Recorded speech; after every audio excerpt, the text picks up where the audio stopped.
Good afternoon po. Nagluto po ako ng ginisang tokwa with oyster sauce. Easy to cook po ito at napaka-affordable. Try po natin. Ginayat ko po muna ang 5 tokwa, 4 na siling green at 1 sibuyas kasama po ng pampalasa at 2 oyster na maliit. Ito na po ang ating pinagprituhang tokwa.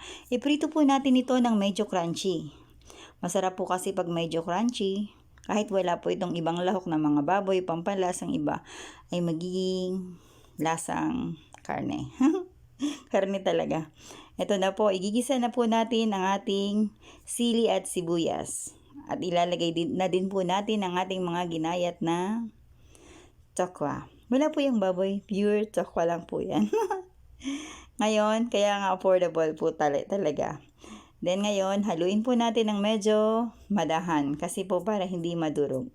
At ilagay na po natin ang ating oyster. Wow!